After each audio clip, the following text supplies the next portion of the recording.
నమస్తే, నేను doctor Suman, consultant neurologist.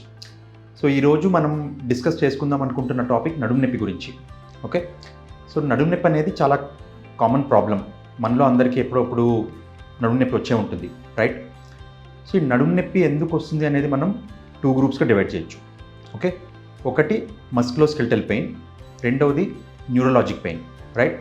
So ఈ మస్కులోస్కెలిటల్ పెయిన్ అంటే మనం ఇక్కడ చూస్తే కనుక ఈ వర్టిబ్రల్ కాలమ్, ఓకే, సో ఇక్కడ నడుములో ఉండే ఈ బోన్స్, వాటి మధ్య ఉండే డిస్క్ కానీ, ఈ బోన్స్ మధ్య ఉండే జాయింట్స్ కానీ, వాటికి సపోర్టివ్ ఉండే లిగమెంట్స్ కానీ, టెండాన్స్ కానీ, వీటిల్లో ఏదన్నా ప్రాబ్లం వచ్చిందనుకోండి, అంటే ఫర్ ఎగ్జాంపుల్ స్ప్రెయిన్ అవటం కానీ, లేదా ఇన్ఫెక్షన్ రావటం కానీ, లేకపోతే ఏదైనా వాపుకు సంబంధించిన ఇబ్బంది లాంటివి వచ్చినప్పుడు ఈ మస్కులోస్కెలిటల్ పెయిన్ వల్ల నడుము నొప్పి రావచ్చు, రైట్? సో యూజువల్గా ఈ మస్కులోస్కెలిటల్ పెయిన్లో నొప్పి నడుము వరకు మాత్రమే ఉంటుంది. రెండవది న్యూరలాజిక్ పెయిన్.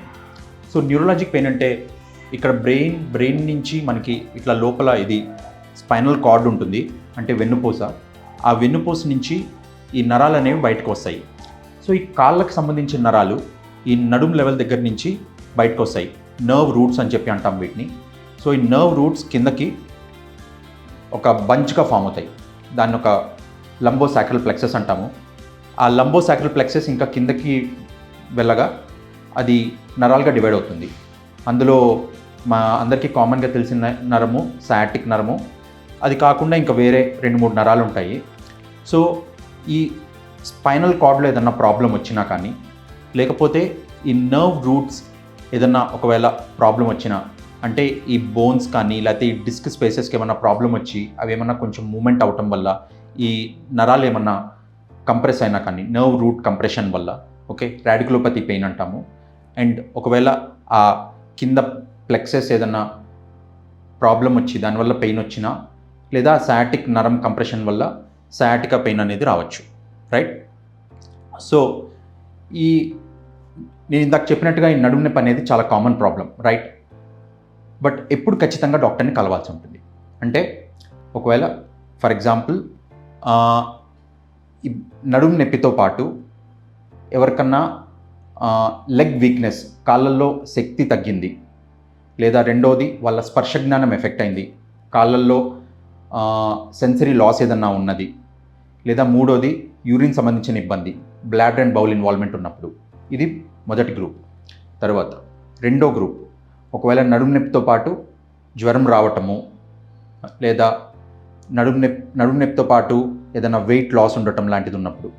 ఇక మూడో గ్రూప్ వచ్చేసరికి ఎవరికన్నా ఎయిడ్స్ లాంటి ఇబ్బంది ఉన్నా, క్యాన్సర్ లాంటి ఇబ్బంది ఉన్నా, ఇంతకుముందు టీబీ లాంటి ఇబ్బంది ఉండి వాళ్ళకి ఏమన్నా నడుము నొప్పి వస్తుంటే కనుక. ఇక నాలుగో గ్రూప్ వచ్చేసరికి యూజువల్గా మనకి నడుము నొప్పి ఉన్నప్పుడు మనం ఏదో ఒక పెయిన్ కిల్లర్ వేసుకుంటాం రిలీఫ్ కోసం, కానీ అట్లా పెయిన్ రిలీఫ్ మెడికేషన్స్ వేసుకుంటున్నా ఇంకా ఒకవేళ నొప్పి తగ్గట్లేదు, పర్సిస్టెంట్ పెయిన్ ఉంటే కనుక, లేదా ప్రోగ్రెసివ్ పెయిన్ అంటే నొప్పి పెరుగుతూ పోతూ ఉంటే కనుక మనం ఖచ్చితంగా అప్పుడు డాక్టర్ని కలవాల్సి ఉంటుంది.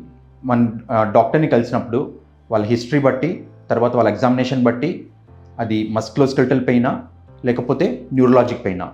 న్యూరలాజిక్ పెయిన్ వచ్చేసరికి నడుము నొప్పి నడుము దగ్గర నుంచి కాళ్ళకి రేడియేట్ అయ్యే ఆస్కారం ఉంటుంది.